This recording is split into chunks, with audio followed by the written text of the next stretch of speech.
Bismillah walhamdulillah wassalatu wassalamu ala sayyidina rasulillah wa ala alihi wa sahbihi wa man walah. Chers frères, honorables sœurs, assalamu alaikum wa rahmatullahi wa barakatuh. Nous sommes vendredi, mais aujourd'hui nous ne pourrons pas nous rendre à la mosquée pour accomplir Salat al-Jumu'ah. Beaucoup de questions se posent, beaucoup de choses se disent, et j'aimerais apporter quelques éclaircissements par la volonté d'Allah Azza wa Jal.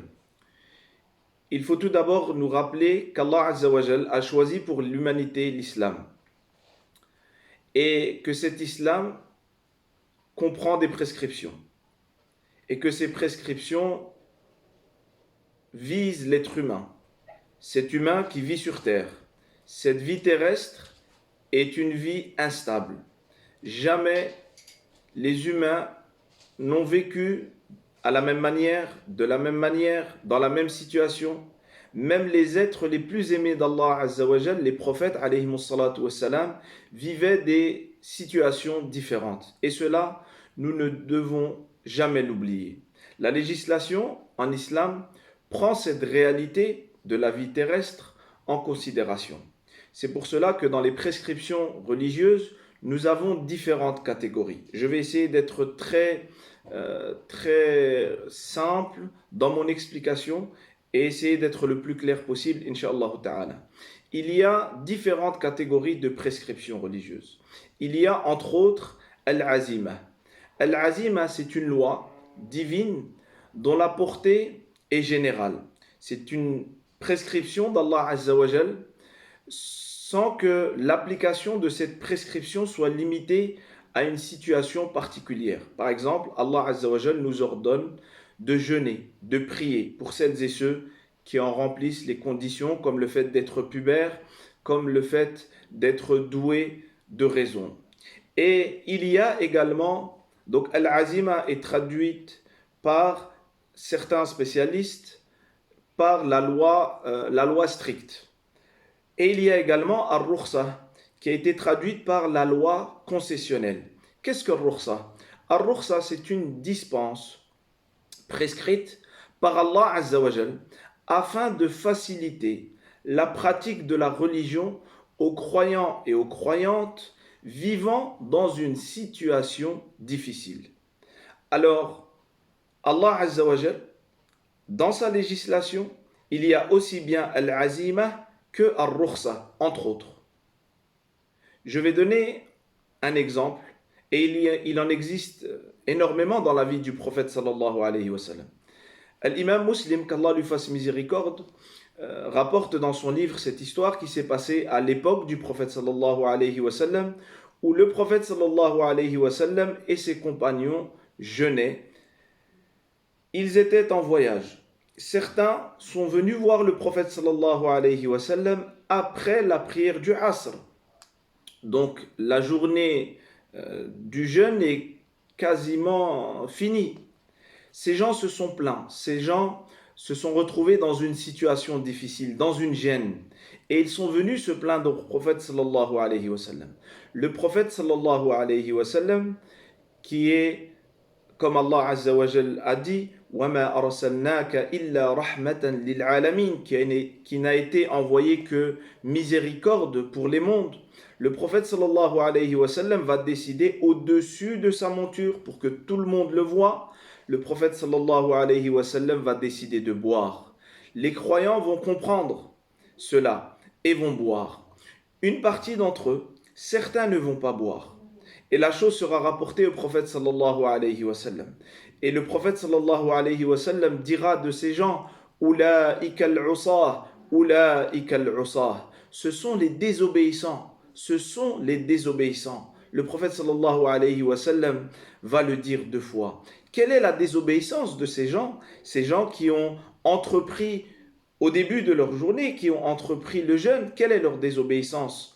Les savants de l'islam se sont prononcés là-dessus. Nous allons en citer 2 pour ne pas être trop long dans notre explication. Ibn al-Qayyim, rahimahullah ta'ala, va expliquer que la désobéissance de ces gens-là est liée au fait qu'ils n'ont pas suivi le prophète sallallahu alayhi wa sallam qui voulait que ces gens-là rompent leur jeûne. L'imam al-Nawawi, rahimahullah ta'ala, va dire que la désobéissance est liée au fait qu'ils se causent à eux-mêmes du tort en jeûnant. Donc, at-taqwa, le fait de craindre Allah Azza wa Jal, c'est le fait de prendre ces deux prescriptions religieuses selon la situation dans laquelle nous vivons. Si nous vivons dans une situation où tout va bien, dans une situation basique, alors là, la taqwa, la crainte d'Allah, consiste à aller prier Salat al-Jumu'ah. Mais si nous sommes dans une situation de gêne, dans une situation difficile, dans une situation de crainte, de peur, nous vivons actuellement une pandémie, une crise internationale, alors dans ce cas-là, at-taqwa, c'est d'obéir à Allah Azza wa Jal via la porte de cette loi concessionnelle, Ar-Rukhsa. Malheureusement, nous, par notre manque de lecture et notre manque d'apprentissage et d'amour de la science de manière générale et surtout ici en islam, fait que beaucoup de musulmans pensent que celui ou celle qui craint le plus Allah Azza wa Jal est celui qui est le plus dur, celui qui suit toujours la vie difficile, celui qui n'accepte pas la facilité. Et en réalité, cela est une erreur, car Allah Azza wa Jal, le législateur lui-même, ne veut pas mettre les croyants et les croyantes dans la gêne quand la situation est compliquée. Alors, que devons-nous faire?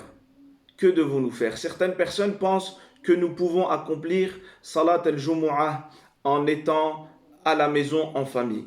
Et nous pensons, comme pensent nos shuyukh, que cela est une erreur. Wallahu ta'ala a'la wa a'lam. Pourquoi? Car l'accomplissement de Salat al-Jumu'ah a des conditions.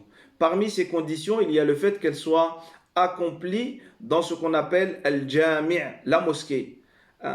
Et d'ailleurs, le prophète sallallahu alayhi wa sallam n'a jamais accompli Salat al-Jumu'ah dans une maison, bien que cette obligation religieuse pour les hommes a été prescrite par Allah Azza wa Jal à la Mecque avant le Hijrah, et le prophète sallallahu alayhi wa sallam ne l'a jamais pratiqué dans une maison.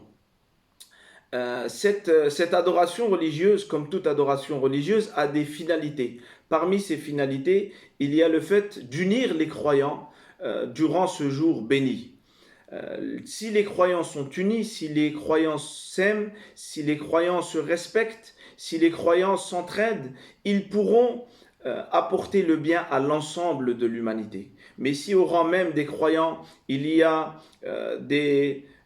un manque de respect, si entre les croyants nous ne sommes pas soudés, eh ben nous ne pourrons apporter, cette communauté ne pourra apporter du bien à l'ensemble de l'humanité que si elle-même va bien. Alors, que devons-nous faire? Nous devons prier Salat al-Dhuhr chez nous. Nous devons prier si possible en famille, Salat al-Dhuhr, 4 rak'at, comme un jour quelconque, et Allah Azza wa Jal, par sa miséricorde, nous accorde la récompense. Celui, comme les textes nous le disent, celui qui avait l'habitude d'obéir à Allah Azza wa Jal et qui se retrouve contraint et qui ne peut plus adorer Allah Azza wa Jal, il ne peut plus faire cette adoration qu'il avait l'habitude d'accomplir à cause d'une maladie ou à cause d'un voyage, alors Allah Azza wa Jal lui donne la récompense.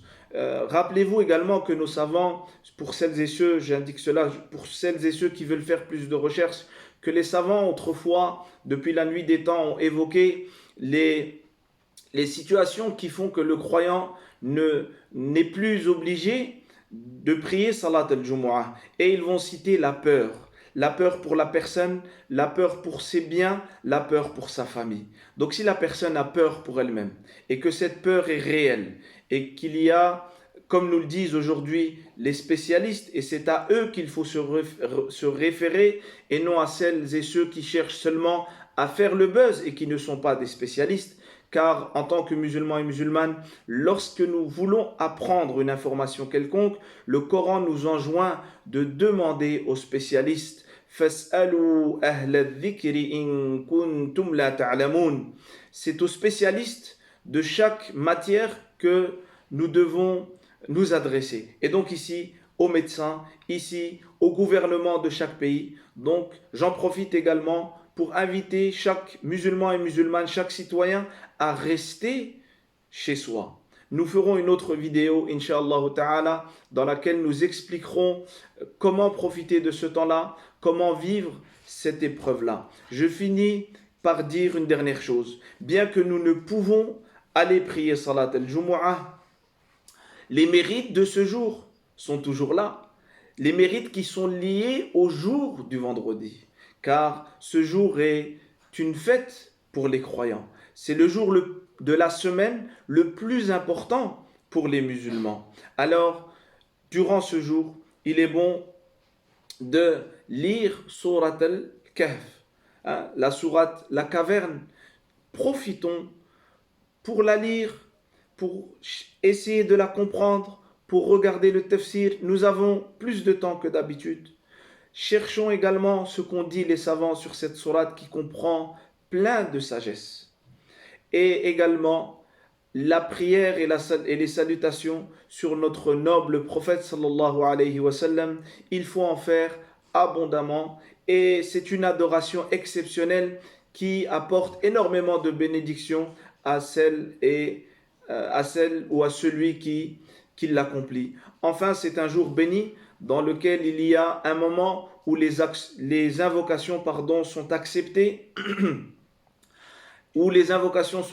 donc profitons de ce moment-là. Beaucoup de ulama vont dire que c'est à la fin de Salat al-Asr, donc après Salat al-Asr, à partir de Salat al-Asr jusqu'à Salat al-Maghrib, ce moment est un moment exceptionnel que nous devons profiter, que nous devons saisir, pour faire énormément d'invocations, énormément de dua, énormément de supplications devant Allah Azza wa Jal, pour qu'Allah Azza wa Jal nous permette dans un premier temps de comprendre les sagesses de cette situation. Nous devons comprendre, nous devons nous remettre en question, nous devons toutes et tous demander le pardon à Allah Azza wa Jal. Et j'avais écrit quelques lignes à ce sujet que vous pouvez trouver sur ma page Facebook. Et enfin, nous devons demander à Allah Azza wa Jal qu'il lève cette situation difficile, cette épreuve sur l'ensemble de l'humanité. Assalamu alaikum wa rahmatullahi wa barakatuh.